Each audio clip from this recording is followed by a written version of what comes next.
finally here. Ty didn't let me on his podcast for forever. I bothered you every single week leading up to your wedding since Kristen's bridal party. Okay. And it's after Christmas now. The reason was because I was toying a little bit, but the main reason was I wanted to get my fucking ducks in a row. No, it looks so crazy cool in here, and it's so Thai, and I just love it in here. It's really good. Yeah. I'm proud of you. What? I said I'm proud of you. I want you to say it a little louder. I'm proud of you, Ty. Okay. God. I appreciate that. No, I apologize that we didn't get you on here sooner, but No, I hope I'm you excited. understand the process Yeah, and absolutely. kind of what was in the works in getting here to Of begin course. with. I also appreciate our friendship and that it's 99% bullshit. Most of the Our time. friendship is bullshit? No. But our communication between us is bullshit. I've been told that. I've been told that a couple times that my communication can be bullshit every now and again. It is just a little bit. Well, But how? so is Can you mine. teach me on what I need to do better? Well, like for starters, don't just immediately jump to the worst possible assumption that there is. And then Isn't that more fun? call me and panic about it because When have I that ever causes- done that? Okay, maybe not on air. But okay, I get that. But I'm just saying, and there have been other instances with Kristen, your beautiful, amazing, somehow wife, that she's just like, why is Tyler freaking out and having a literal aneurysm about this? And I'm like, because it's Tyler Wise, and you are now Mrs. Wise, so welcome to your hectic life. She is amazing. I love her. I miss her. I'll agree with you in the sense where I don't know how that happened. Still trying to figure that out. Honestly, though, I see the two balances that you two met in each other's life, because I felt like, from what I've been told at least, I didn't know. I felt like I got kind of an interesting perspective at the wedding because I didn't know either one of you before the two of you were the two of you. Right. So, but from what I hear, it was very much so Kristen was on the far innocent spectrum and you were on the far not of that spectrum. Oh, yeah. No, And- definitely went through a shithead phase. I mean, Yeah. I like to crown myself King Douchebag. Do you see the glasses I'm wearing right now? I do. Yeah. They match the couch that you're sitting on. Exactly. Everything green. Everything great. Everything green. I'm not surprised. But you found somebody that is willing to do just as much of that, but in purple. So yeah, absolutely. it worked. She is. I think it's interesting that she's purple because she's like my queen, my royalty, Right. right. Right. And our green and purple kind of mesh. Absolutely. Very royal. Purple majestic armor. Exactly. Yes. By the way, Yes. we have Brandon here filling in for Cole and Bree today. I don't know if what is your shout out? What is your A shout out. yeah? What's My your at? Or something? yeah? What's your What's your at? I at? don't What's know. your handle, man? What's your Yeah, handle? I've never been. What up? Everyone has What one. a modern you day know. question for answer. You can find me on Instagram, I suppose, at Pal of a Fox. PAL Palo Fox. OFAFOX. Pal of a fox. Pal of a Fox. Because my last name is Pal of Fox. Right. Gotcha. Well, there we go.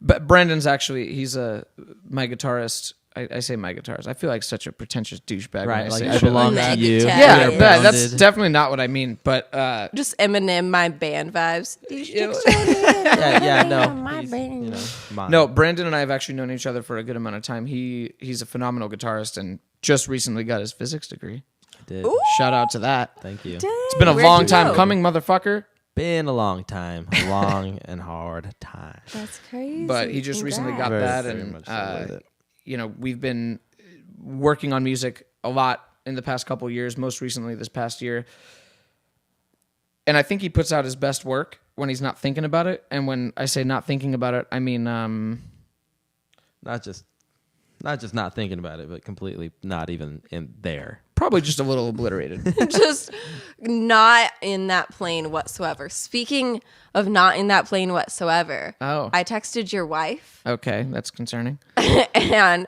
I said, please force your husband to watch Midnight Gospel on Netflix. I did this. And so I did this most recently. I was just a little bit curious. I did this most recently. And I was... Because that show just takes you. I was blown away. It's something else. You know, I listened to a lot of different podcasts, but not only Duncan Trussell's podcast in and of itself, but also, you know, him on Joe Rogan.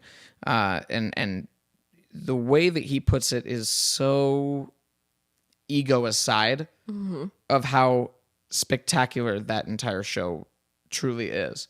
From the moment you start it, you know, you're questioning, where is this going? Yep. And you're looking at all of the cartoons and you're looking at all of the motions and all of the animation that's around it. And, but what I experienced, and I didn't watch it until I knew that I was in the right frame of mind for a certain reason, because I knew that I don't know if I would get as much out of it, because I you know, for anyone out there that sits there and says, you know, oh, well, you can watch it in any frame of mind and get the same out of it. I don't necessarily agree. Right. For me, for myself, I can't speak for other people, but for myself, I knew exactly what type of frame of mind that I wanted to be on. Well, it's just taking that understanding of you can be hearing something and not listening to it. I have heard my parents and my entire family give off the same metaphorical speeches my entire life. And then like some experience in my life takes me to that mindset that I'm able to comprehend what they mean. Right. So, yeah, no, if you don't think that you're ready to listen with an open mind and open ears and just let go of every concept that you think is supposed to work one way or another, don't watch the show. I didn't want to listen with my ears. I wanted to listen with my mind. Right. And I think I got a lot out of exactly that. You know, my concern was that everyone was telling me how profound it was and how much meaning went into it, and the storyline, and not that there's really a storyline, but more of the lessons that it's trying to preach. And I didn't want to see that from anything else, from anyone's perspective other than my own. Right. And I felt like I finally got that. When I watched it, I was like, this is exact. I was very happy with the message I received. No, totally. When I received it and how I received it. Exactly. And the imagery compliments that they do in there, it's so crazy. They'll be talking about something that is emotionally disturbing, to me at least. Absolutely. And then have something going on the screen where they're just getting shredded to absolute pieces, or the whole town's getting burned alive. And you're like, this is as uncomfortable to watch as it is to hear. Mm-hmm. I'm experiencing all of these uncomfortable emotions at the same time. And if you're also following along with the cartoon plot of it, then you're maybe also getting mad or upset or sad along with these characters that you're following. And then all of a sudden you're like, whoa, hold on. You just did a one big full circle moment without me even realizing it. Way to go, guys. Who is the creator of it? Duncan Trussell. Duncan Trussell. Yeah. He's a comedian, but what I noticed in watching that is there was a time in the very beginning of the show when I just feel like they're going through, you know, kind of setting up the plot, or setting up the message of the entire show, and I'm like, I feel like we're just going through the motions. But as they're going through those motions, it's just them going in a pipe. Yep. You know, just kind of just moving along. And what my mind was thinking was, I feel like we're setting it up to get there. Well, that's exactly what they were doing. Yeah. Yes. Yeah. Yeah. No, it's crazy. I really liked that one. Well, hey, let's introduce who you are as a person. I know that we kind of went off on a tangent for a second. Ladies and gentlemen, this is Autumn Schieferstein. Schieferstein. That's close Schieferstein? Enough. Yeah, it's kind of like Frankenstein. I say Schieferstein just to fuck with you, but I've also kind of put it in my brain. Schieferstein. That's one that like I got handed down from my uncle when I was very, very young. Schieferstein. Schieferstein, Schiefersteinsville? Yeah, just do them all. Honestly, I'll respond. It's fine. You have a pretty interesting story in who you are as a person, and I want to kind of elaborate on that, but I don't want to introduce that. I kind of want you to do that in and of yourself. So you and I have been friends for what, about 2-3 years now? Yeah, probably. About 3 years now? I started working at the Arrogant Butcher about 3 years ago. About 3 years. And I know when you came in, I was kind of already on my way out into, different endeavors. And you've quickly, not only have progressed yourself through the ranks in that aspect, but there is so much more depth to you as a person than what comes off initially. And that's no, slander on you, but I feel like at face value, that's any person. Oh, absolutely. Absolutely. I have had, so just like to start with me, if you go to my Instagram, the first thing that you're going to think or probably see is, oh, she's a pageant girl, because that's what I've branded myself as. I haven't honestly been as authentic and real as even I want to be in certain aspects. Isn't that kind of that life though? Oh, absolutely. Absolutely. But I've had friends tell me, if I met you on Instagram before meeting you in real life, I wouldn't have become friends with you. Why is that? Intimidation or a facade that's put on that I think. Is it the images you post that make you come off as Yeah, because I don't really post anything if it's not, if you go through my Instagram, I post very infrequently, and then it's like, here's this like one picture that's very heavily edited and I thought about the caption super thoroughly. Bye for 3 months, and then it like takes me like 3 months to work up the courage to post something again. I get so nervous about it. I've like been known to just completely like delete the app off my phone after posting something, just because I don't want the notifications. I don't want to look at it. But getting ready to compete in this most recent pageant, Miss Arizona Collegiate, I've started to look at it more in the sense that I used to of it's a tool and it's a branding method. And that's helping me become a little bit more comfortable with it. But it's weird growing up in a social media age. Like, absolutely. It's weird to, at such a young age, say, who are you, describe it, and tie it up in a pretty bow and post it to the world. But I don't think it has to be that way. No. I think that's kind of what we've made it out to be. Yeah. I want to say that, when it comes to social media in and of itself, we post on there only to show people what we're doing and brand ourselves. Now certain people, they literally just post what they're doing. Right. Oh, went out to dinner with wifey, hubby, friend, family.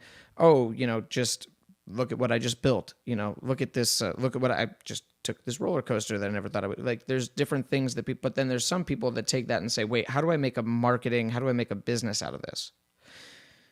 And if you can figure out that, that's where the gold is, really. Yeah. Because SEO and marketing, and I'm getting a major in journalism with a minor in fashion. Oh, shit. And so a big thing with that. So you're going to be the next Vogue.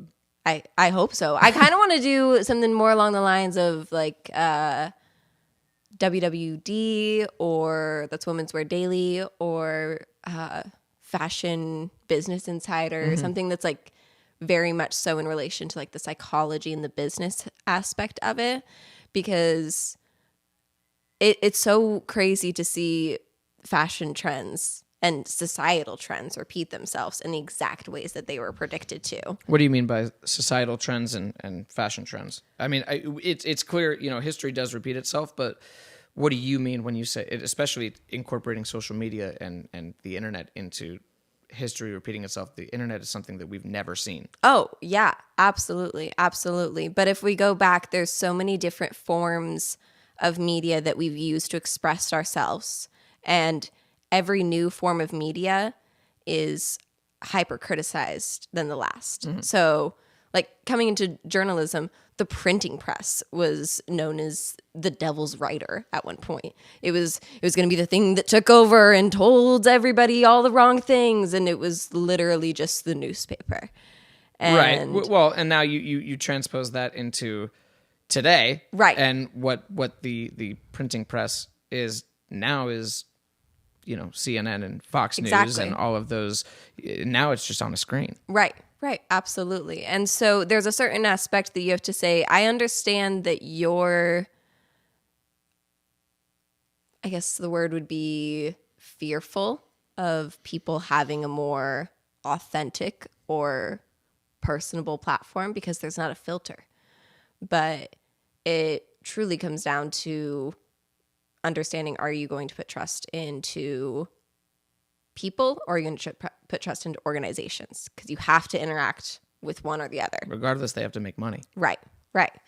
And I think that's the issue that we have right now with social media and news and everything is everyone's just trying to make money. A lot of people consider CNN and Fox News to be news platforms when in actuality they're entertainment platforms just trying to make money, make sponsorship, make everything else. And you know, this isn't to sugarcoat the fact that I'm running a podcast that I want to eventually, you know, have a financial gain from, but right.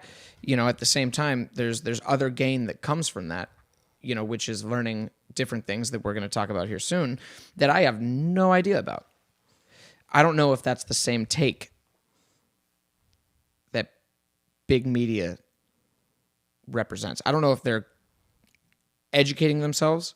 I don't know if they're just trying to take, well, I know they're not educating themselves because they think that they know exactly everything that is, right. You know, but the big thing with them is trying to find financial gain. That's it. They're just trying to incite fear in certain people rather than get the actual facts out. Well, everything has become so literally pay per view. So if we're all numbers and we're all statistics, and you have to realize at the end of the day that somebody is thinking about that long before that they're thinking about you. And I don't see a way that big media would be able to look at those overwhelming amounts of numbers and start to humanize that. How do you go from such a large platform and then get back to connecting we're talking one-on-one? about CNN, Fox, if you want to do NBC, ABC, all of them, you know. any of them. And that's not any hate whatsoever to any of them. They're good news organizations. They represent what's going on. They will never cite themselves as news because then they get put on a pedestal of, well, this wasn't correct, and they're like, oh, well, it was just for entertainment. Right, or it was an opinion, or it was an op-ed, and that's the part of journalism that it comes into being accountable. When did you get into owning. journalism? I started my degree in 2018 when I came here to ASU, but I've always just really been into public speaking. I did pageants. I did speech and debate in high school.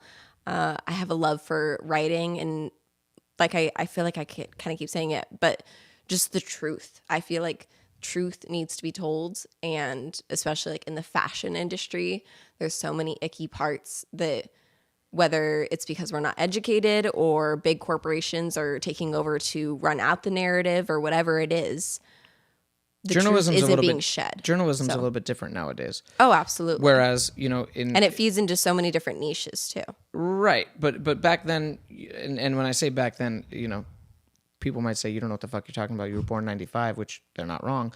But, you know, you would observe, and then you would write, and it would be print and pressed into the newspaper. Right. Now, journalism's a little bit different in where you can be a journalist, but you're going to go on an entertainment platform and report what you're seeing, but not necessarily what you're seeing, but what you're given. Here's the narrative that we want you to take on.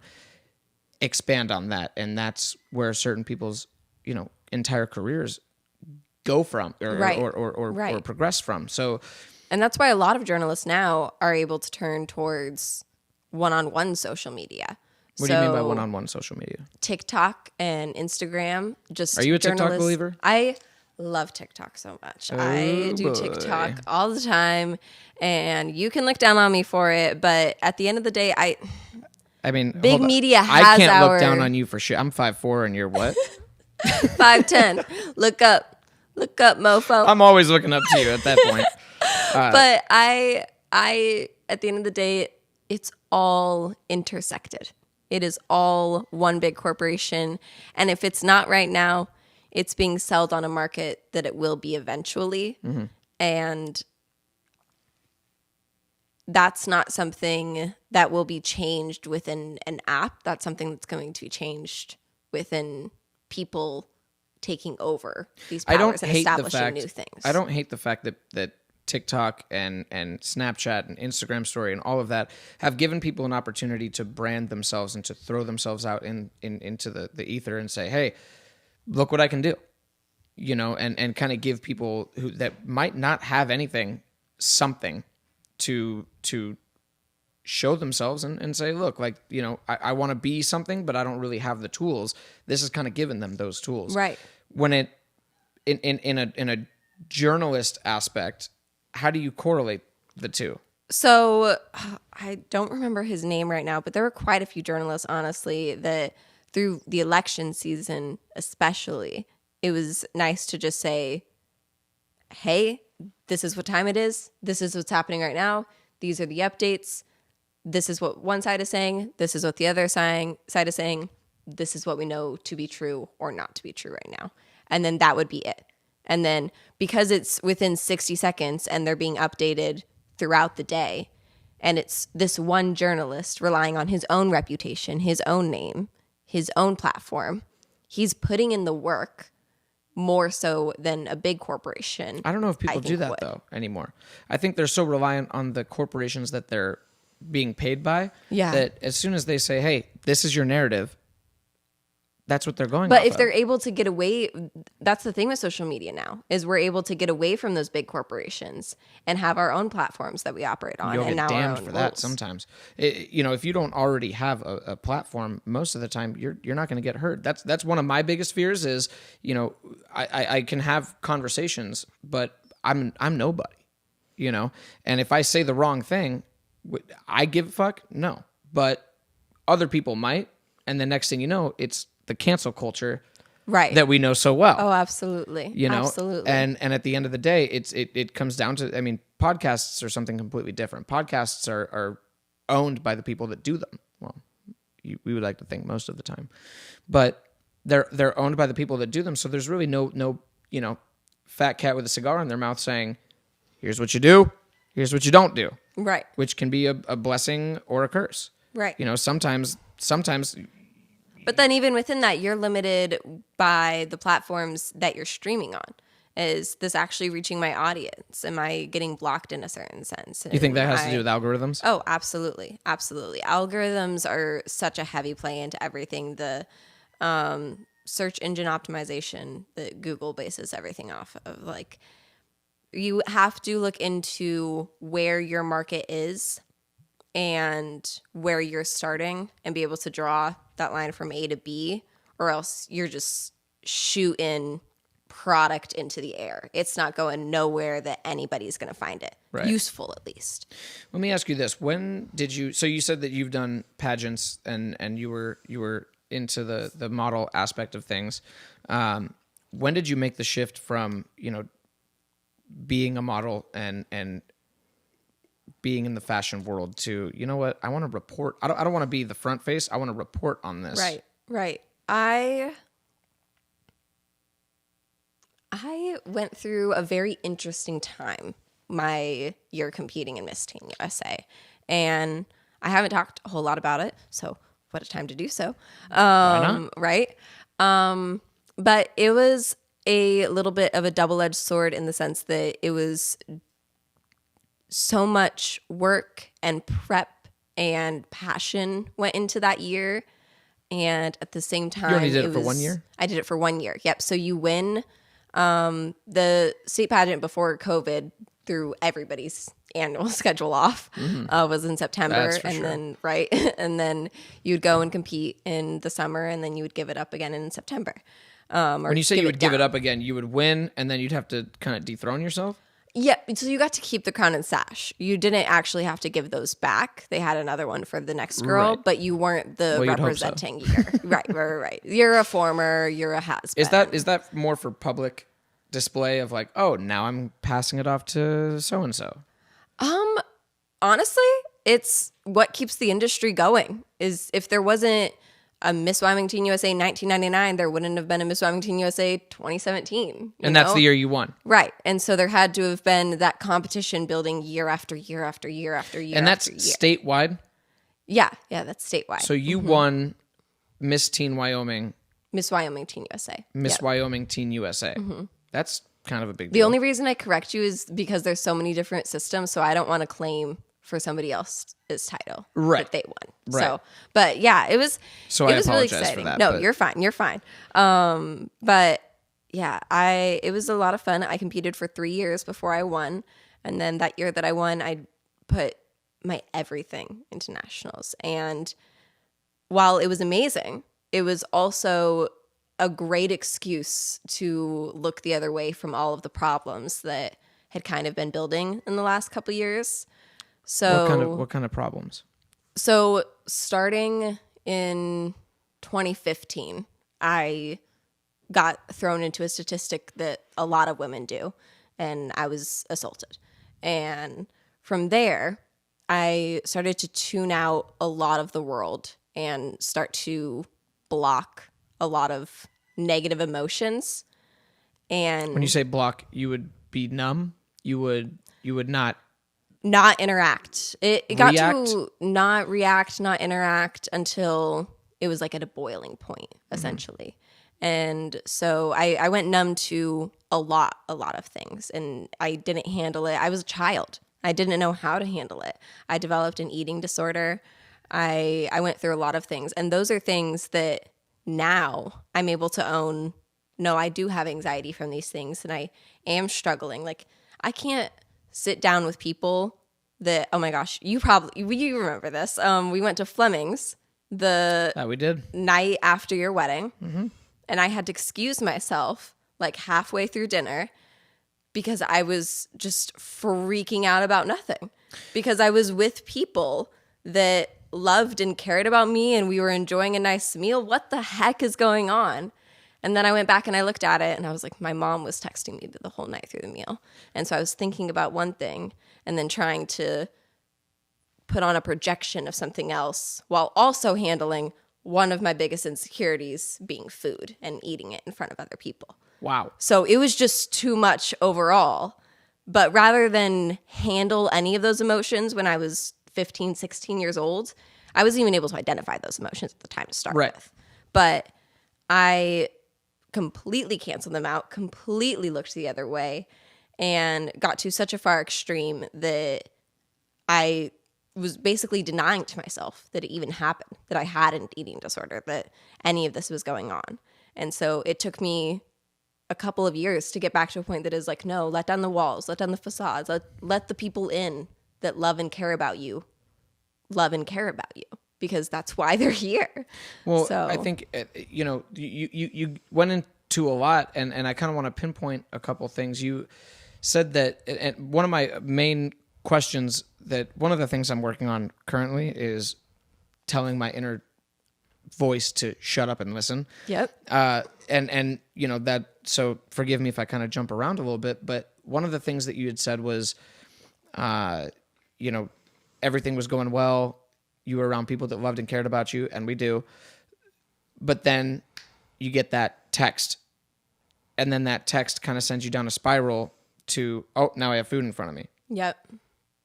And then that food in front of you sends you down to something that might not even be related. You know, while we're all joking, laughing, and having a good time, you're thinking Something completely that's different. 1,000 miles away. Right. So, is that to say, and I ask this because I don't necessarily struggle with this myself when it comes to anxiety and depression and things like that. Not saying that you have those things, but Oh, but I do. I take antidepressants on the daily. I have anxiety medication. That's you're just something putting it all that- out there.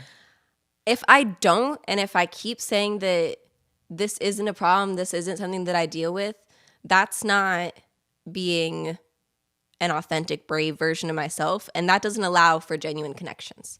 And the more and more that I start to spend time with myself and start to get to know myself, I'm realizing that I want people that know me for who I am. So I got to put it out there. Cheers to that. I'll Cheers. cheers Can to we you on cheers that. some path water to that? Absolutely. Hold on. Oh, boom. Yeah. Have you had pathwater before? I've been sipping on it so far, but I have not until today. Thank you for introducing me. 100%. Cheers to that. Yeah, no, pathwater is pretty legit. Definitely look them up. Sparkling, alkaline, regular, they're legit.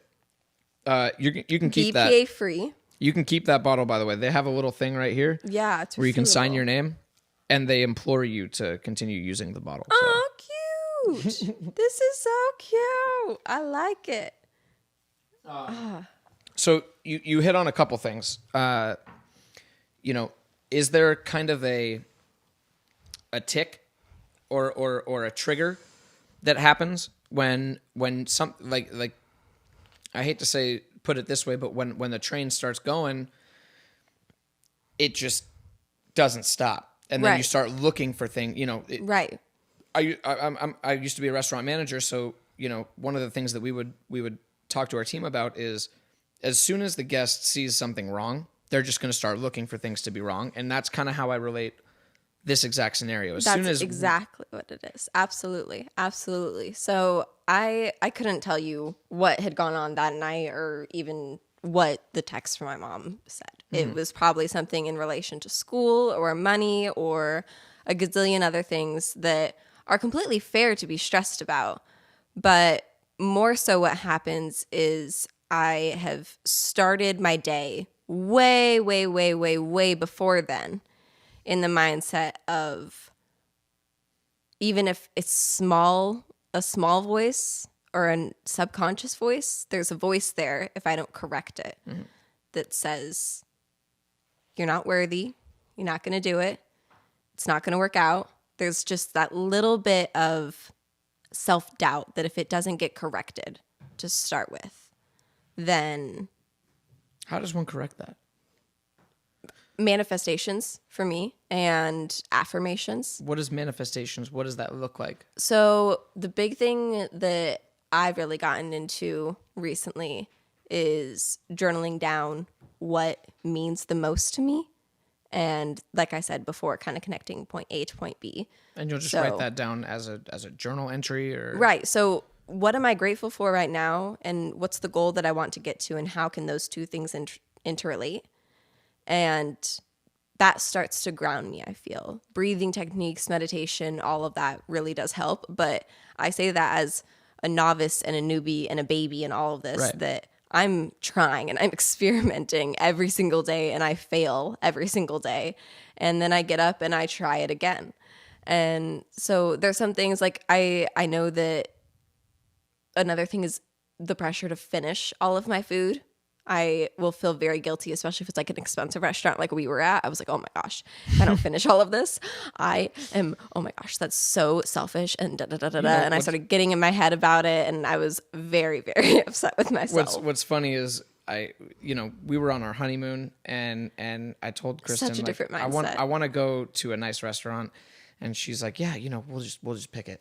And it was kind of like an unsaid, like, I think we're going to go here, but I think we're going to go here, but I don't know if we're going to go here, but maybe we'll go here. So then when she's like, yeah, Autumn and Jeremy are joining us, I was like, cool, sick. Like, whatever. Mm-hmm. Where are we going? We're going to Fleming's. And I was like, do they know that? Because we were prepared for the weekend, but you got to let people know, like, hey, just a heads up. We're going to do something that's going to be a little bit much. We're gonna go a little bit luxurious tonight. Exactly. So no, we were happy to do so, but then we had to decline from your birthday party that went on. So that's adults. It's pick and choose. It's a give and take. Yeah. In going back to what we were talking about with the triggers and tics and things that may happen, to you as a person, I feel, from someone that doesn't know anything about the modeling, from someone that doesn't know anything about the beauty perspective of being in that culture, there has to be a lot of stress. There has to be a lot of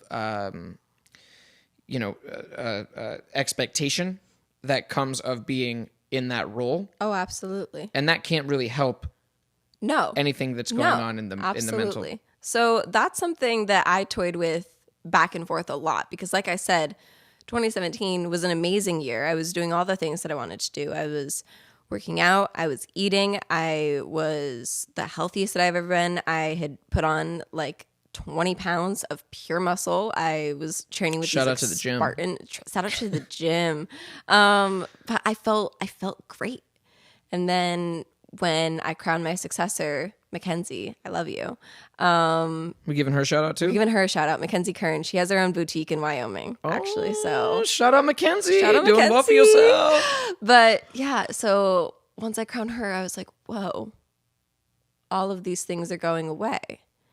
And it wasn't that they were going away, it was that I stopped putting the effort into me.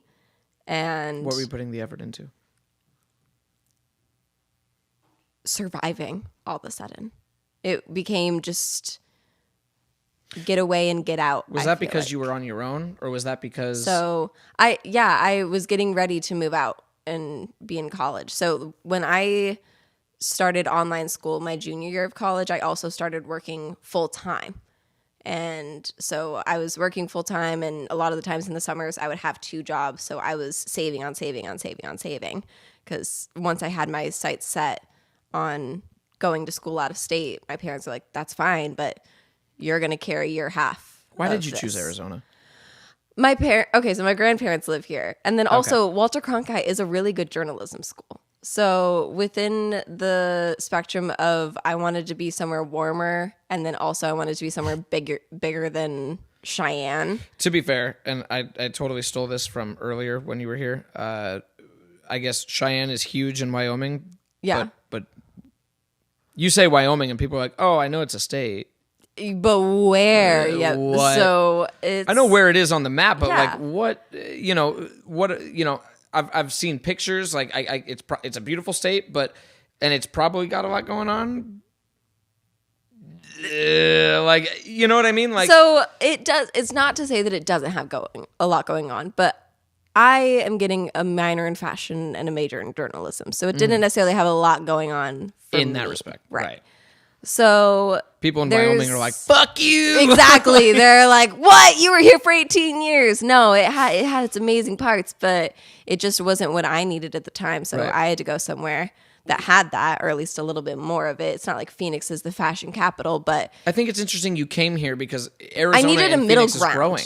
Oh yeah, but I needed a middle ground between like Cheyenne and New York or LA or Miami or Yeah. something like that, because Phoenix is I would that middle crumble. ground. Exactly. You know, it just turned blue this year, but for the most part, it's pretty red, and it's pretty like you make yourself.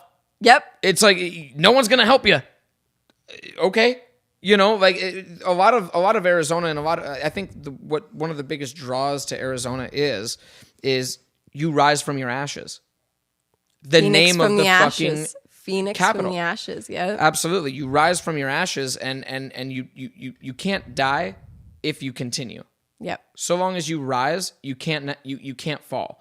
And one of my things that I always tell people is, you know, I'm not going to fail. I'll have setbacks, but I never fail. You know, I like that. Because I call myself a failure all the time, and if Don't I was do just that. like, You can't that's do a that. setback. you can't So do that. That little voice, as I'm much as giving I'm you. like, I'm giving you give my me ideology. all the advice. Ooh, I almost just knocked my headset off. Oh my gosh, That was a setback. that was a setback, not a failure. Don't worry. I can give this to you. You know, so long as you keep going, you'll never fail. You might have setbacks, but you'll never fail. And a lot of people that come to Phoenix, I feel, have that same understanding. There's a lot of opportunity in Arizona, and I think it's funny that you came to Arizona for modeling and journalism and fashion and things like that. Whether you came for modeling, I don't know. That was just me talking on my ass. But for journalism But and for still, school yeah. and things. I had so many more modeling opportunities in Phoenix. So yeah, all of those things I was able to find in Phoenix, I feel like, because there's a diverse community here. Right. Despite the impression, it's the 5th largest city in the country. Like, take And that for and what growing. it is. And Exactly. growing. So So yeah, no, there's a mass amount of opportunity. You just might have to drive like 20, 25 minutes for it. Everywhere. Anywhere you go. Anywhere you want to go. So You live in north, south, west, Yeah. east Phoenix, like you're going to be driving. But I think that's kind of the give and take. And one of the, I like I said earlier, I used to live in Texas. I was born and raised here, but I moved out to Texas when my dad moved out there and went to high school. Texas? I love Texas. Whenever I have conversations with people about having a Country podcast. boy, I love you. If anybody knows that Vine, then please add me on Instagram. Because you're big on TikTok and I love Vine and all TikTok that and shit. Vine. But whenever I have conversations about having a podcast and trying to run it in a certain way, a lot of people are like, oh, you just want to be the next Joe Rogan. And it's like, that's not necessarily the case. And they're like, oh, really? How do you feel about Texas? I'm like, fuck, man. I'm like, I love Texas. They're like, oh, really? So does Rogan. I'm like, okay, great. But I used to live there. Half the country also feels like it's from Texas sometimes. So how do you not love Texas? Texas feels like it's its own country. Right. Okay. Let's talk about that. And they could. Weren't they trying to get emancipated from the U.S.? I want to say that was California, and I'm sure Okay. Texas could. Right. If Texas wanted to be like, fuck you guys, they probably could. Right. They're big enough. They have enough, Internal resources. Absolutely, to make themselves self-sufficient. Jinx, you owe me a Coke. Just kidding. You owe me a Path water. Shout out to that sponsor. They have enough resources, but I've lived out there, and I love Texas. I really do. I went to high school in College Station, which is where Texas A&M is at. So I got a little bit of a different dose of what other people get. Right. Anyone that's in College Station knows exactly what I'm talking about. Like, you're living in this kind of college town. It's not like Tempe, Right. where you might go to Tempe High School, but you're in ASU. It's like, no, there's a very big distinction between high school kids and, ASU. Right. Whereas in College Station, Texas A&M, everyone out there, it's just, let's just have a good time. Let's just have a good time. Right. A lot of people come to ASU from outside resources, outside places, but everyone that grew up in College Station wants to go to Texas A&M. So when you have that type of mentality, everyone knows each other, or at least a good amount of them all knew each other. And are willing someone's to get to know. Yeah. Yeah. Someone's brother or sister was already in A&M and had the inn and the party and this, there. And, it's just kind of a different environment. Like, I was 15, 16 years old. No, even earlier than that. I was 14, 15 years old, going to, not to, whatever, past the statute of limitations. I was going to parties, and just included. And you kind of have to have that persona about you to go to these parties in general. But like, no one was even looking at you like, oh, well, These kids. who's these kids? Right. It was like, well, they clearly haven't partied before. Drink up, bitch. Like, that was kind of the mentality, but it was. It's much more welcoming than ASU, I think. But there's a certain. I would like to say so. There's a certain. You gotta have a name, a rapport. Well, that's why I started. To get here. When I was a senior or a junior, I started my band, and we kind of started performing around College Station and kind of built a little bit of, not a big name, but a little bit of a name for ourselves, and that was our end. Right. Rather than now, I was a punk. I mean, I have gauges now. I had gauges back then. It was Still wearing green glasses. Still, the green glasses are new.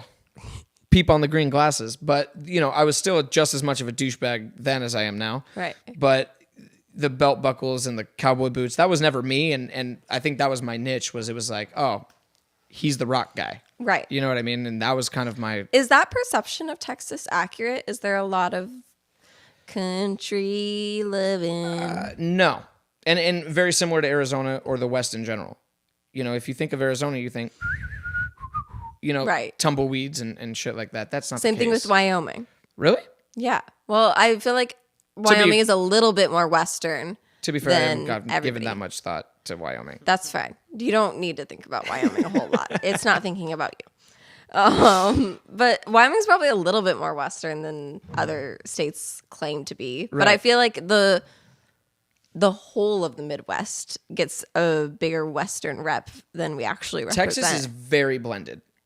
Very blended. You go to Austin, yeah, you're going to get your more progressive individuals. You go to Houston, dude, Houston is up, down, and all around. Right. Houston has, concrete jungle in terms of businesses. Houston has culture. Houston has music. Houston has restaurants. It is the mecca of Texas for anything that is business related Right. and cultivative.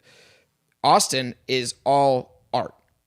Austin, I mean, you go to 6th Street and it's all bars and things like that, but you'll meet some of the most interesting people.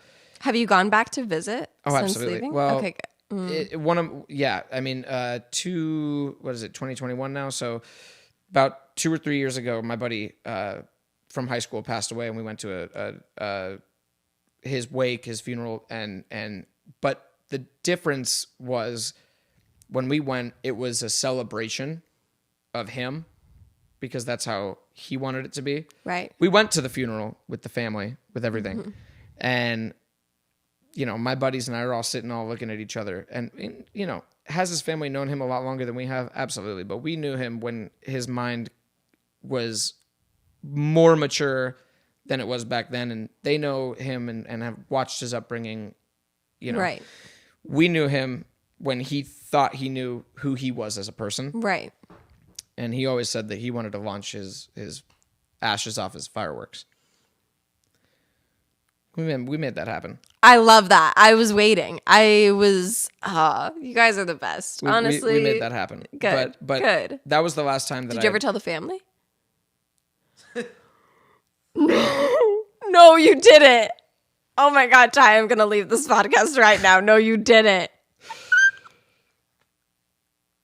He went off exactly how he wanted to. And, you know, we need to change the podcast. We're going to get in so much trouble for this podcast. I don't think so. At the end of the day, you know, it's just us having a conversation. Oh, yeah.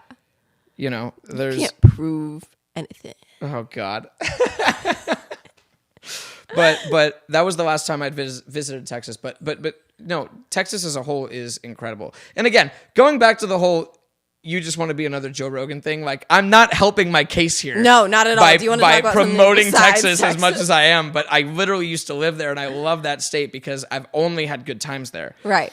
It was sad that I had to leave, and I came back to Arizona to promote the band and to you know, grow further in that aspect and to be closer to my foundation. Which is crazy because I feel like Texas would have a mass amount of opportunity for you. It does. And I've even spoken to my wife about anytime you want to move to Austin. But that really doesn't help my case. Like, can't move to California because, well, they're burning. Can't move to Texas because, well, guess I'm just copycatting. And can't move to New York because, well, who the fuck wants to move to New York? I do. Really? Yeah. And live in a small-ass apartment? Now.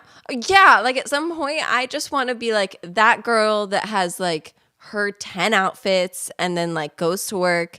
And maybe I don't do this for a while, but I just do it for a year or two or whatever. But I want to have that experience. Yes. Maybe I that's just want like, to walk on Times Square. No, it's like my small town dream. You've literally. been there, yes? Yeah, I've been there so many times. I've gotten to model in New York Bridal Fashion Week and do like some fun things there. Yeah, I love the city so much. That's awesome. So I really love New York. That's kick-ass. Whole bunch. Awesome. Yeah, thanks. What are your aspirations in terms of fashion, in terms of modeling? Are you going to pursue modeling continuously, or is it something that you're pulling back from so that you can focus on your journalism career, rather? I guess I'm not pulling away from it as much as I'm taking each experience for what it is, because I think that I used to have this mindset with modeling of like, I'm still modeling and I wish that I was behind the scenes. I wish that I was already like with him, like doing an apprenticeship with the photographer or with the designers, getting to interview them or doing something that just felt more creative and like part of the process. And now I've been able to take a seat back and realize that modeling is my in to that world.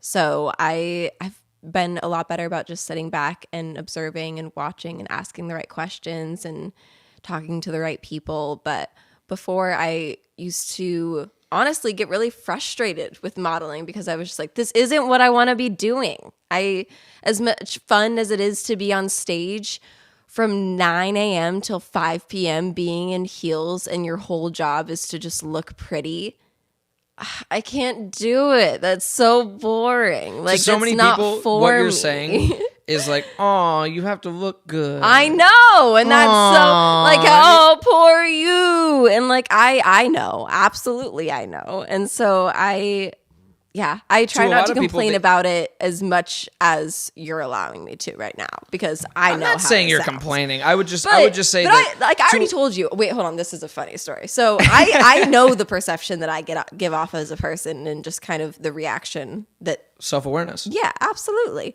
My roommate that I live with right now, our freshman year, she saw that I was booked in one of the empty rooms in the dorms. And she's like, oh, okay, like I'll look up her Instagram, see if she's cool, whatever. Saw I competed in pageants, immediately changed out of the room. Really? And now we live together and have basically for like the last 3 years. She was my next door neighbor and we became best friends right away. Huh. So Why did she change rooms?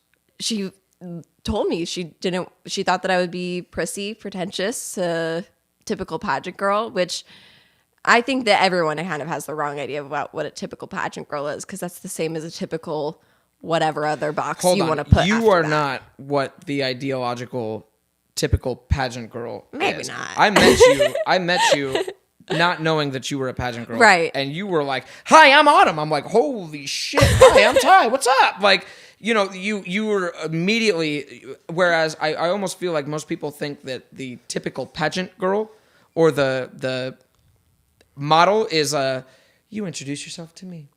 Yeah, but that's not you as a no, person. not at all. And it's not a lot of the pageant girls that are some of my best friends. There are some of those out there.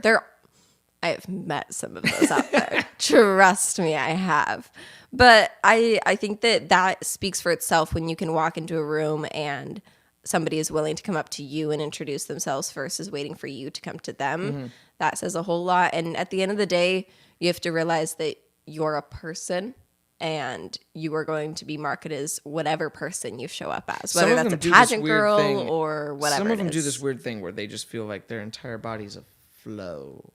A flow? Yeah, and where they'll, everything in their movements. Ooh, he's moving. Oh, I was about to, yeah. But it's, hi, how are you?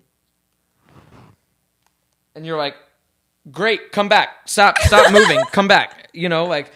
Oh, great to meet you. Floats away. Yeah.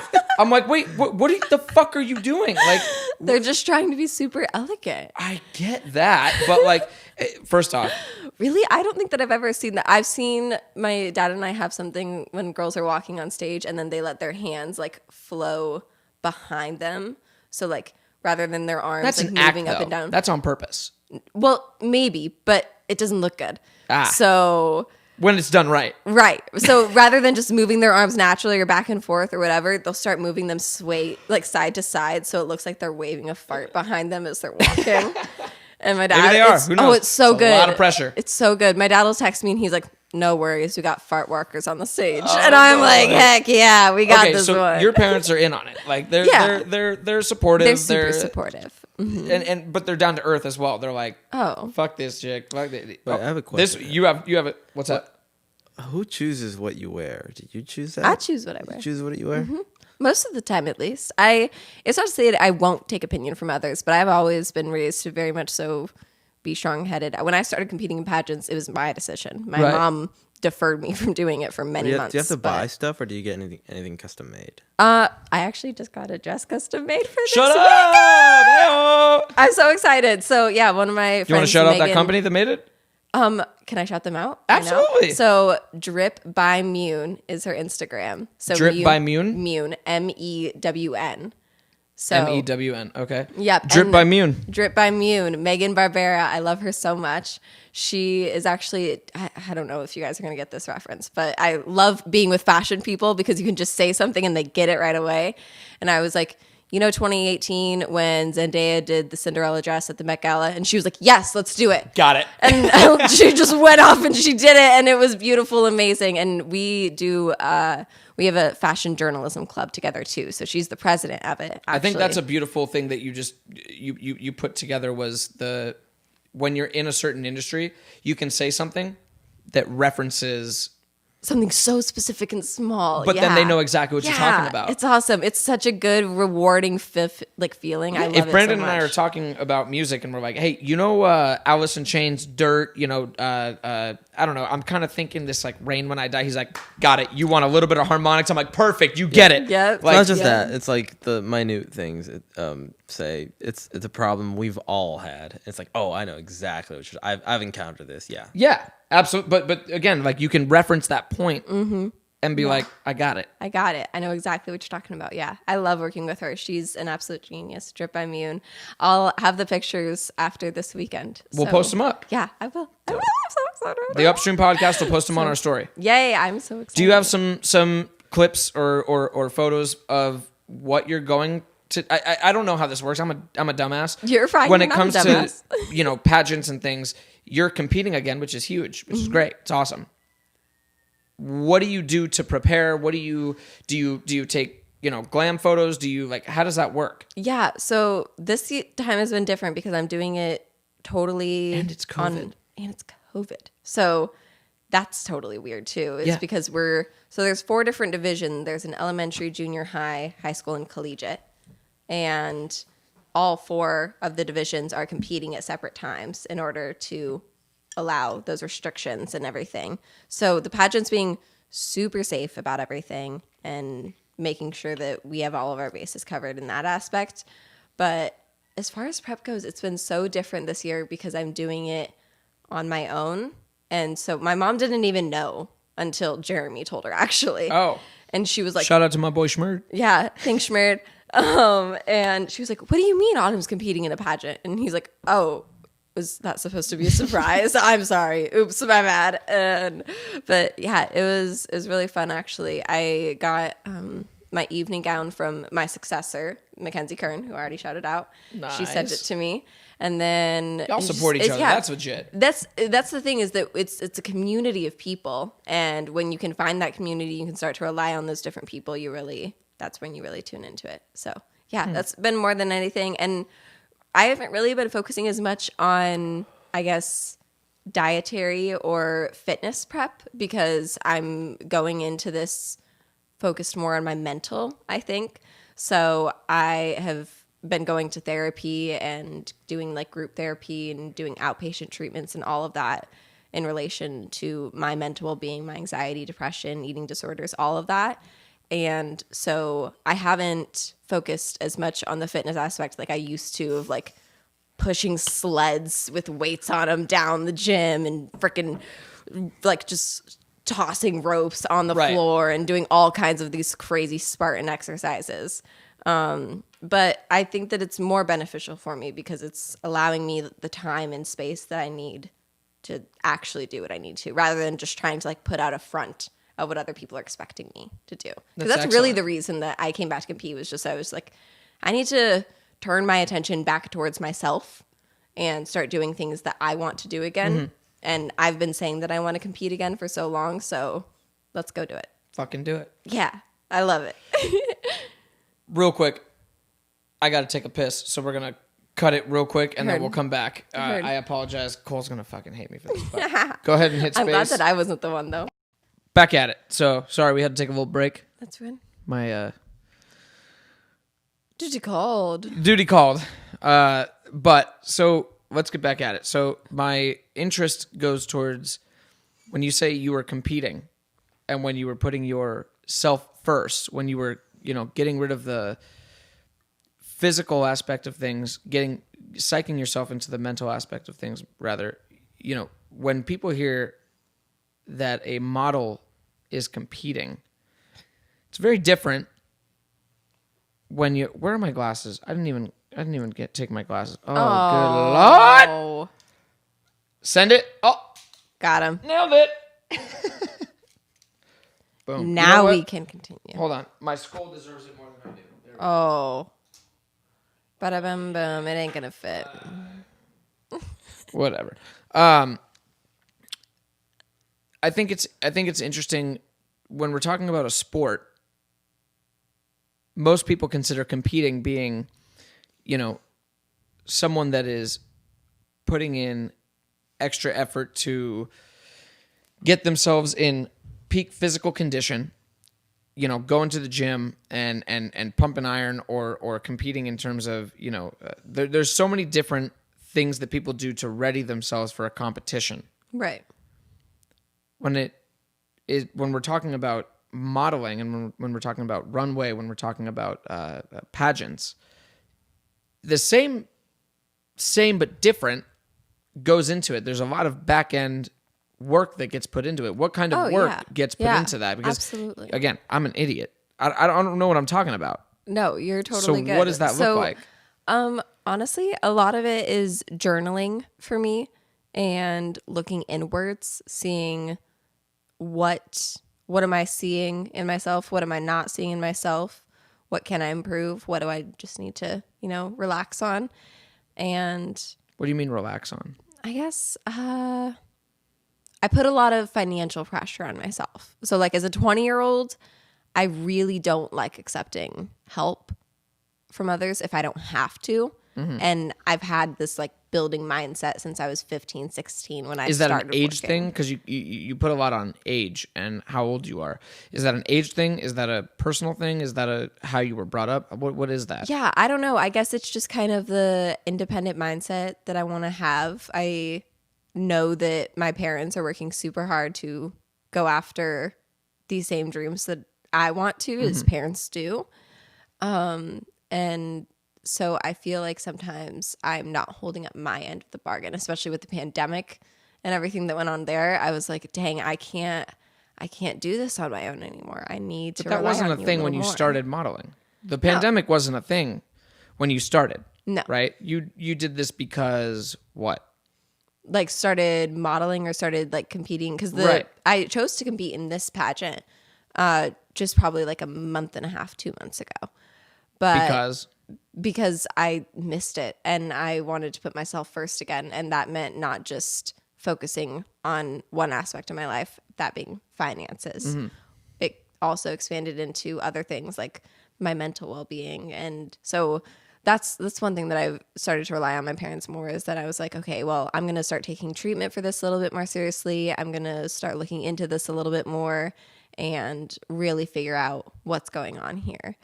And I felt like I had that facade up for a while of like, I don't need the help. I can figure it out. I can do it. But there's some problems in life that are just like too big and complicated for our little human brains. And you got to rely on your other little dumb humans around you to figure it out, Like we don't know what's going on this floating rock in space. So we're just trying to run it around and figure it out. So you put an interesting point out there that you felt like you wanted to do it on your own.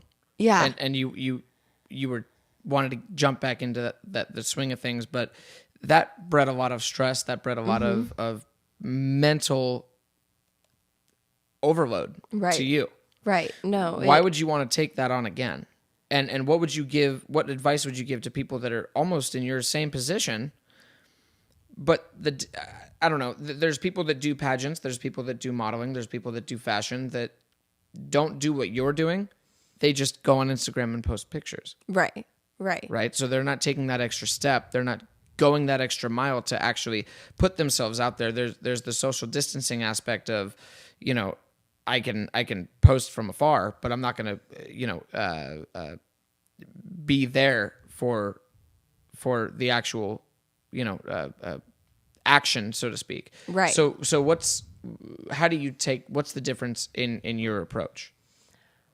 I just wanted to focus on I tell this to the girls because I've done some pageant coaching in the past, being the best and most authentic version of myself, because at the end of the day, I really do think that that's what pageants are. And every time that I've gone back and I've competed, I can look back at that year and how I was competing and how I was prepping for it and then how I felt afterwards, and very easily be like, oh, these are my emotions. This was my maturity level at the time, and this is how I was reacting to things. And it really just gives me a good gauge, and also time with myself to just think about not where do I want to be, but who is the person that I want to be? Because we get caught up so often, I think, where do I want to be a year from now, 5 years from now, 10 years from now? And pageants, I think, bring you back to this moment of like, you can be doing things right here, right now, interacting with your community, bettering yourself, practicing your runway walk, doing whatever it is that you think is going to make sure that you represent yourself the best. Building your own brand. Exactly. So, yeah, a lot of it has been walking around in heels a bunch. It's fun. I tower over Jeremy. I do the dishes in heels. On purpose? Yes, absolutely. And Are you looking for like a picture of this? That way, you know, it's like, just so you know what I'm doing. Right. No, exactly. It's funny when my roommate or Jeremy will come home and they're just like, what are you doing? And I'm like, practicing. And they're like, you're doing daily household. And I'm like, yes, but I haven't been in heels in like a year, dude. Even when I came to your guys' wedding, the heels came off like as soon as the music turned on. So yeah, I can't need to even get back into imagine. the swing I mean, of it. you made inferences to my feet that my shit's inverted, and we'll let that one go. But yeah, I can't even imagine walking in stilettos like or heels or whatever. It's way better. Fuck that. It's way better. I should really correct myself. Wow. It's way worse when I am modeling versus competing in a pageant, because a pageant will be, you know, you have your interview probably earlier on in the day, and then it's maybe like an hour and a half on stage time at the most if you really have a ton of contestants. Right. 2 hours. Yeah. But it's not going to be anything more than that.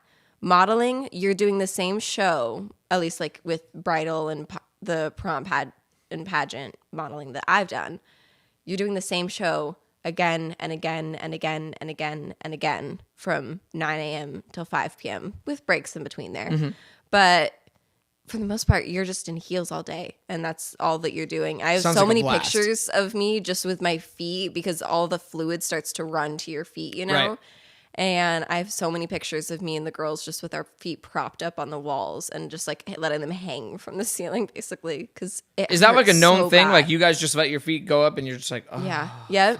let the blood flow Let the back blood into come our back to me, brains. please.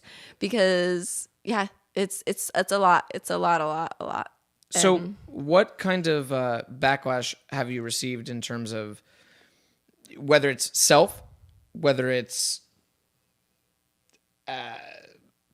outside, in terms of, you know, you're not doing this the right way? I guess it would be feedback more or less. Yeah. But what kind of feedback or backlash have you received in terms of, you know, people that you're interviewing in front of or auditioning in front of that curates your mind to, oh shit, I'm not doing the right thing?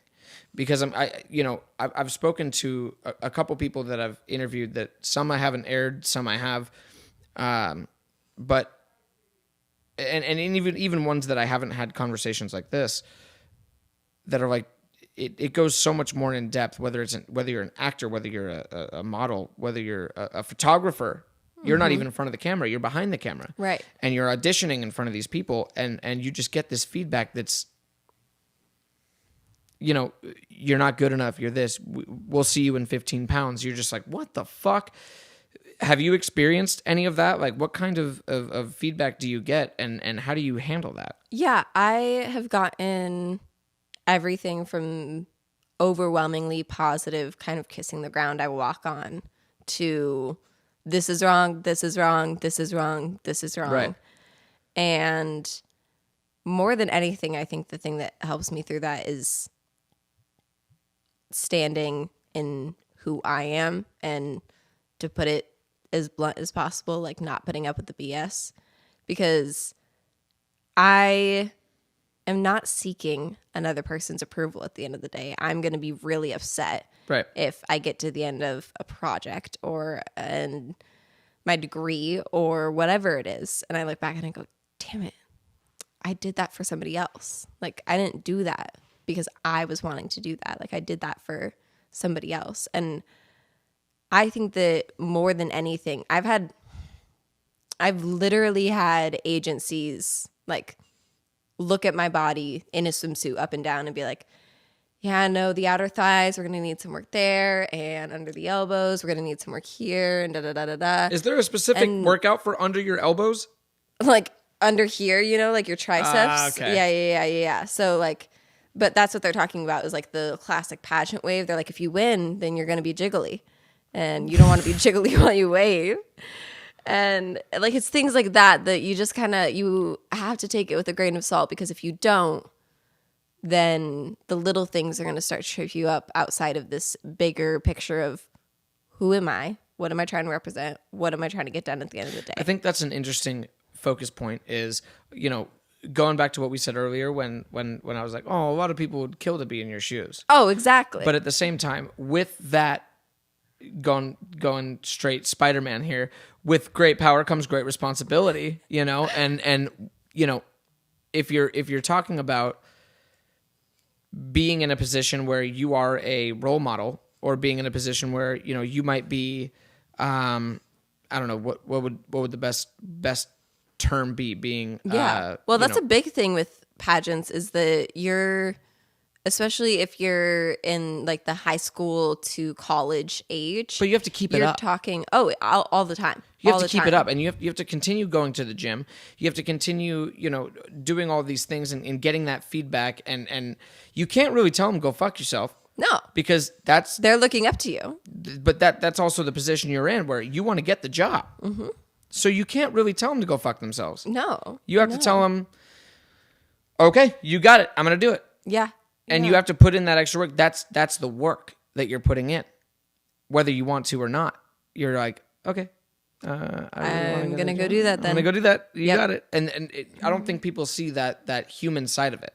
Right. No, absolutely. There's a very finesse the system. In other words, I had another judge at one point after a pageant pull me aside and say, "Your interview skills need serious work. You almost didn't win this pageant because you need serious work." And I'm like in my peak, in my glow, I just won. And I'm like, you're going to tell me this right now? Like, what? What's happening? And maybe it wasn't directly after, but it was fairly soon after. And I'm so grateful for that, because if I hadn't taken a realistic step back, I don't think that I would have put in the work that got me to a top 15 spot at Miss Teen USA. So I think we do need people like that are like, you're fucking up. Yeah, you're not doing as good as you think you are. Your initial is like, fuck you. Right. But it's like, no. That's the ego talking. Yeah. I learned a lot from this last interview that I did with Emmett, where he's like, no, I don't think you understand how loud your ego is.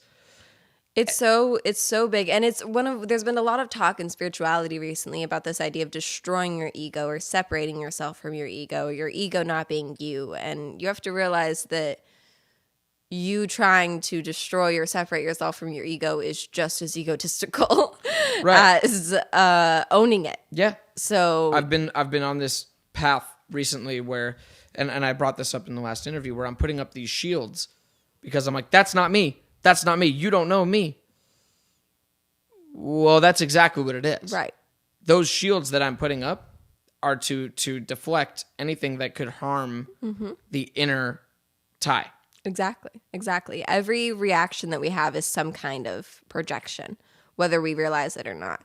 And that's something that I think has helped me competition-wise especially, is you get into this focus of I'm in my lane, I'm in my zone, I'm doing my own thing. And then if anyone even tries to interfere with that or tries to get in that bubble, you're like, oh, that's because they're doing their own thing, right?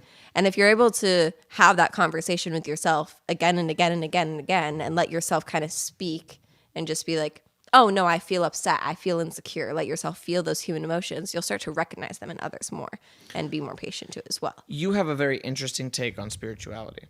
Yeah.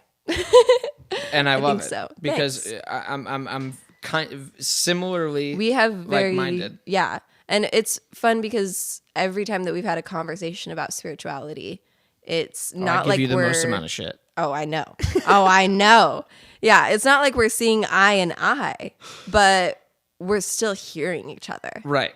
And I really appreciate that. I think that's awesome and great. And more than anything, like the collective idea that I think we both see is that we are one and the same, and everyone is one and the same. Ubuntu, which is a Swahili reference to I am because we are. I believe in that full-heartedly, right. In everything that I do. Right. Whether it's this, my music, being a husband, but also just being a genuine person. I want to hear what you're going through. I want to go through my past experiences on how can I relate.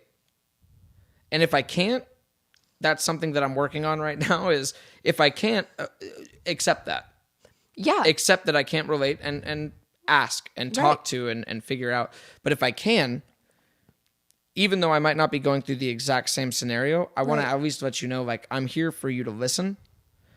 But that's such a big thing is you have to have the patience within yourself to say, I said wow, here for you to listen. I meant here for me to listen. Right. Yeah. Right. But, I think that you have to realize that so many times we base ourselves off of what we say, what we put out, what others perceive of us.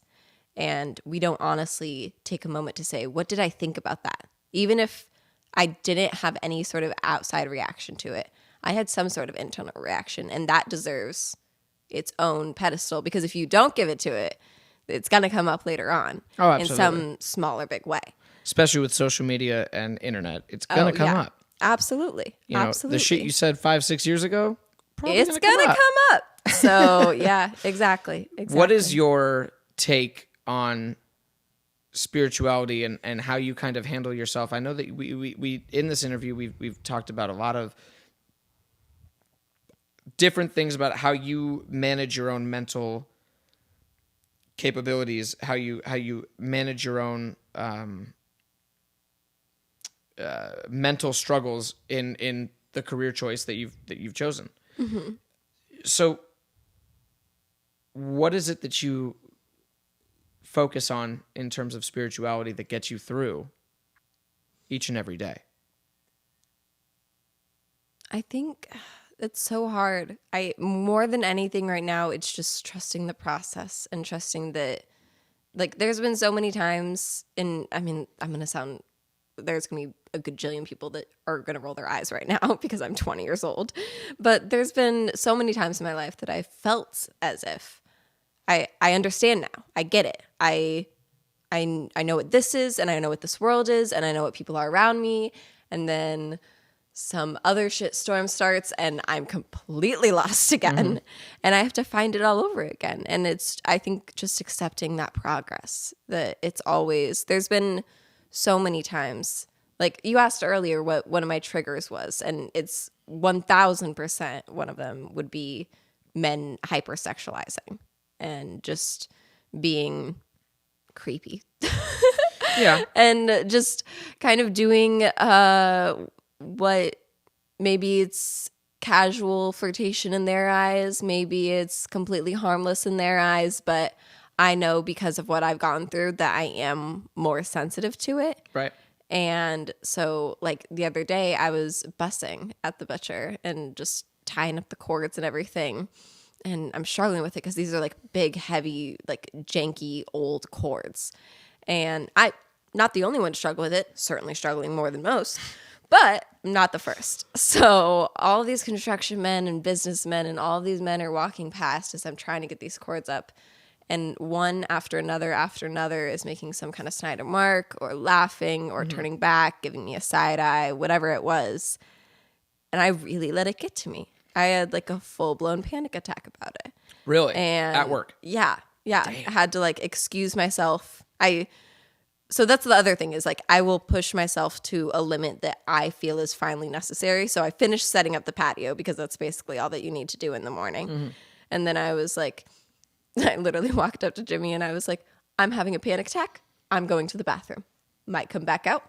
Might not. And he was like, okay. And then Sheena showed up 15 minutes later for her hosting shift. And thankfully it wasn't busy that day. But that's what I mean is that you have to, if I hadn't in that moment said to my boss, I need a moment to recollect myself, which I ended up going home that day. I needed so much more than that. But if I hadn't said that, I would have pushed through the shift and then felt 10 times worse about myself by the end of the day. So here's where you and I are going to disconnect. Let's do it. You know, while I don't struggle with the same things that you do, I don't. Not in a, I don't struggle with the same things, look at me. But I've never been able to put myself in that Right. mindset because I've never been there. And that might even not be a look at me thing, but like that's a different type of knowledge that I can gain Right. from someone else. Right. Even in the worst scenarios, I've been able to elevate myself and put myself through Yeah. the situations that I'm given. Well, when I'm going But I've never been in into- that scenario. Right. There's times that I have anxiety, and I think that I probably 24/7 have some level of anxiety. But when I'm going I into... pick my fingers. I mean, oh, yeah. look at me. Like I'm Right. ripped to shreds. Right.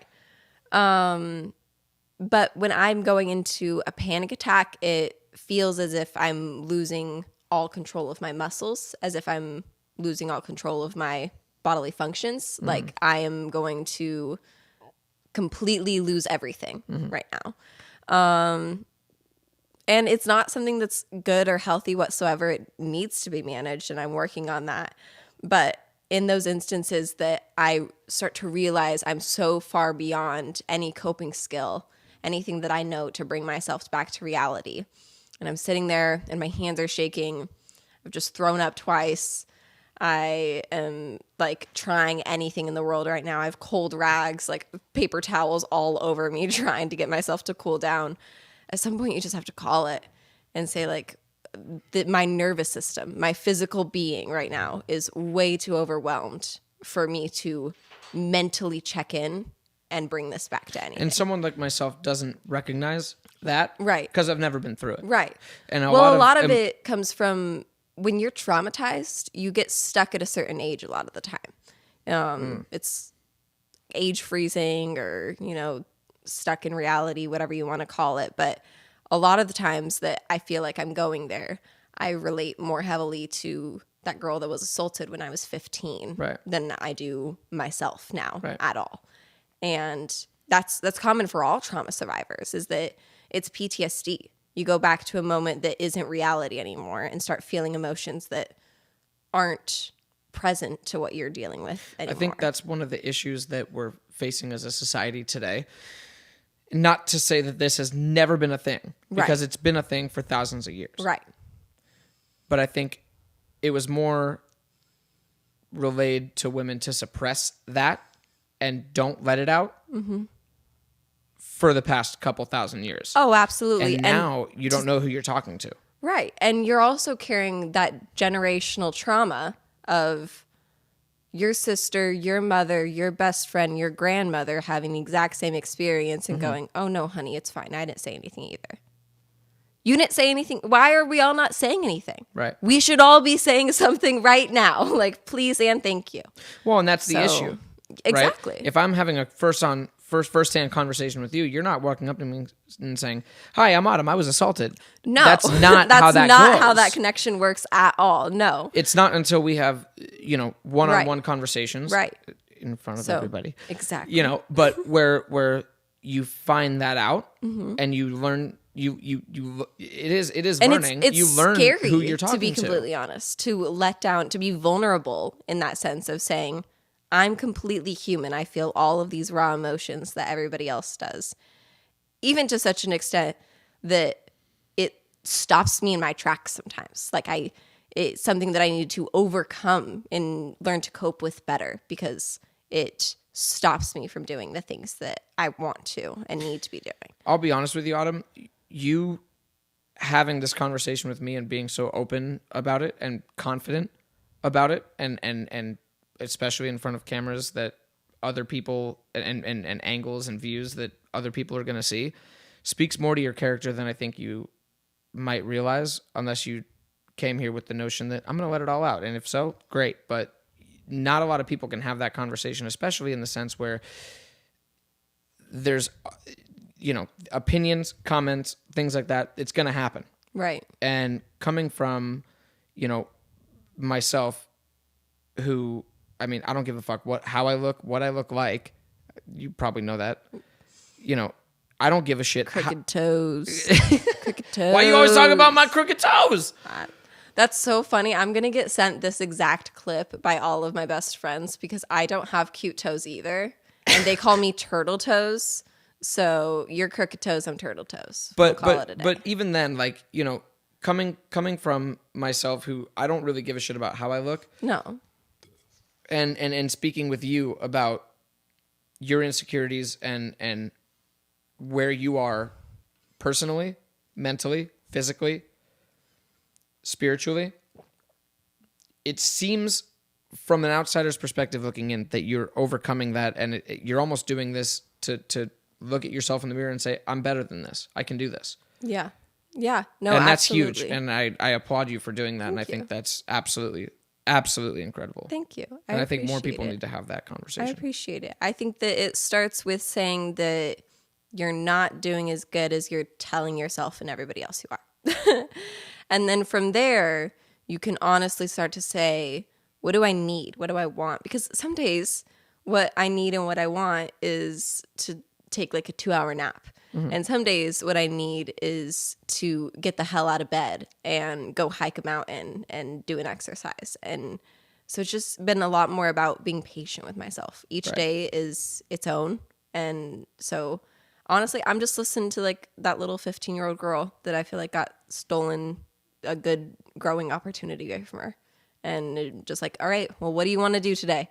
And then she tells me, and then we go do it. So today, Ty You're called walking me. hand in hand. Literally, with that literally. person. So, and I think that's kind of how you have to look at your trauma. You have to shut it out less and instead go back to who were you in that moment. Because if you're still dealing with those problems, you're still that person a little bit.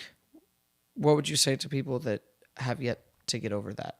Not to say that get over it as in, you know, just forget that it ever happened, because I don't think that that's ever a healthy way to deal with anything. Right. No. And I would say start there is try as hard as it is to own and accept the fact that there is not a getting over trauma. There's not a getting over anything, really. You learn and you grow and you adapt and you become a better person, hopefully. And you don't have to be angry about it anymore. That's probably the biggest thing that I feel like helped me start to release a lot of the pain and the hurt, was letting down that anger. Because I held so much resentment for so long, not just for the person that assaulted me, but for myself for letting it happen. You know, you start to go into that like victim blaming mindset because you're young and you don't know better, and the people around you, and you start to think like, how did they not know this? How did they not see it? But I want to think that the letting it happen, you know, mentality is almost innate. Yeah. Where it's like, how did I let this happen? When we don't have enough conversation about it. You didn't let anything happen. Right. You were a victim of whatever happened. Mm-hmm. Mm-hmm. It's not about you letting it happen. It's about you putting yourself into a state of mind that allowed you to cope with what was happening in the moment. Right.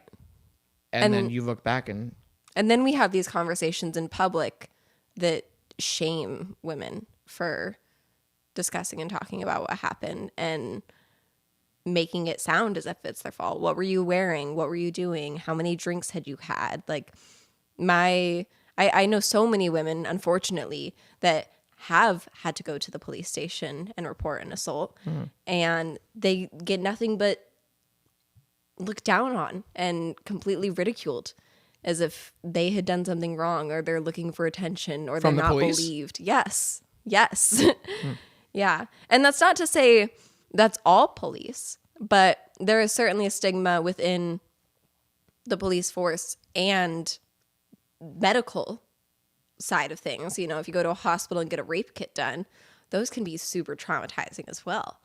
And it's realizing that our societal reaction to things is forming these small internal reactions that we have in the same way that like the pandemic did.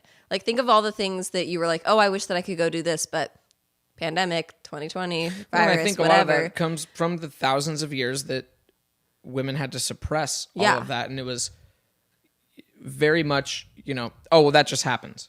Yeah. That just happens. Yeah. Don't worry about it. That just happens. But it just so happens did if what? we just let it keep happening. It's going to Right. just keep happening until we change it. Well, I think women have a So- voice now. We're starting to. A loud voice. Yeah. You know, I think with, you know, the Me Too movement, however, you know, some people might, and even myself, you know, and my friends and, you know, actors, comedians, musicians, whatever, might downplay it. It has a place in our culture right now because Right. it's real. Right. You know, as a man, I'm looking at it like, okay, But men aren't excluded. 1 in 3 women will be assaulted in their lifetime. 1 in 5 men will. I did not know that statistic. So it's not as if men are unaffected by this either. They're also a giant part of the Me Too movement. And we have to realize that even if we're to flip the script and say, if you are a big businessman sitting in big businessman's shoes, trying to impress somebody, are you really going to allow harassment in the workplace? Are you going to allow what is your moral gauge when things really come down to it? Are you going to balance out the wealth and the power and the societal stance that you'll have? Or are you going to say, like, no, this poor intern right now should not be getting her ass slapped while she's Right. asking if we want drinks? Like, that's not fair. So, and I think that, Brandon, we're in the middle of a conversation here, all right? I'm sorry, gravity just works Disres- at all times. But yeah. Speaking of gravity, the gravity of what you're saying is profound. And I agree with everything you're saying. You know, I hope that the people that end up watching this don't look at the past couple episodes, including this one, and think, you know, we're just trying to talk about controversy and trying to pull that aspect out of, because you and I are just having a conversation. No. But when people have these conversations, we end up talking about things that actually matter to us as human beings. Exactly. It's important. And this is something that's important. These are conversations that I think that we would be having if we didn't have the headset and the mics right now. I agree. Because it's important for us to be talking about, and we care about it. And more than anything, you are willing to listen. And there are so many times that you, as a woman, will try to speak up about these issues from personal experience upon everyone you know around you having these kinds of experiences. And the statistics and the data to back it up, and they're like, no, not all men. And I'm like, but like a little bit of all men, because like, have you ever been at a bar and then like your guy just kind of like says something creepy and then you let it slide because he's drunk, and then like you apologize to her because he was drunk, but then like you never said anything to your guy friend? Right. Or like going back to high school, the way that we teach 14 and 15-year-olds the jokes that are acceptable, the pranks that are acceptable, anything like that, the shows that they watch. And it stems in every single part of our media, and it's more just about calling it out very strongly. That's not to for say what that it I is. don't love a good bathroom joke, because I do. Yeah. I do. I think that there's, again, this comes down to upbringing. This comes down to parenting. This comes down to gauging who Right. you're working with. You know, someone that is not altogether there, you kind of know from the first couple conversations that you have with them. And so you can kind of gauge whether or not, you know, they were brought up in a situation where they think that something is very acceptable to say. Right. And you're just like, do you understand what you just said? Yeah. Whereas Yeah. someone who was brought up in a home where it's, you know, probably, you know, we might get a little bit of shit for saying this, but That's okay. You know, when you're talking to the right person, comedy is comedy. Yeah, no, it's Jokes are totally jokes. nature versus nurture. Like, are Right. you, not only are you in the environment, but are you in the mindset to act Do accordingly? you mean it? and- Do you mean it as damaging, or do you mean it as nurturing? Is nurturing even the right word? That I could probably not. You know, but do you Whatever it would be, do you yeah. mean it as something that you're trying to inflict damage or hurt someone with, or do you mean it as something where it's like, you know, oh, you get it, all right, well, you know, like Right. like building that rapport with someone is so Right. important, and I don't think a lot of our generation right now, I think, understands that, but then you have the small percentage that doesn't.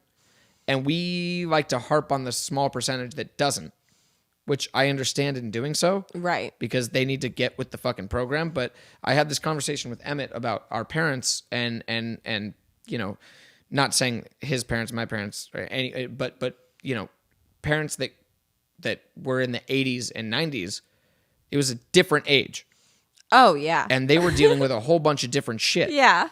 And we got the secondary effects of all of that. Mm-hmm. But to them, from their perspective, they saw their parents parenting them in the 50s, 60s, and shit, it was better than that. We're in a shift. We're not smoking in the car with you anymore. You got dinner on time. Like, I am not gambling at the clubs. Like, you know, it's everything it's a shift. was fine. We're in a shift right now. Right. And this shift that we're going through is very progressive in terms of, you know, making sure that people are taken care of. Humanitarian perspectives are being taken care of. Mm-hmm. But we're receiving the backlash because of things that we were brought up to know. Does that make sense? And our mentality is why do you think there's still, because I don't know, to me at least, it seems like there's a stark divide between those, like you said, who get it and who don't get it. That it's just like, oh, you're making a titch joke. Like, okay, you're making a titch joke. Like, it's what it is. But when you're snapping the bra of your coworker or slapping them on the ass or making it's probably because they saw it comments. happen and never saw any repercussion.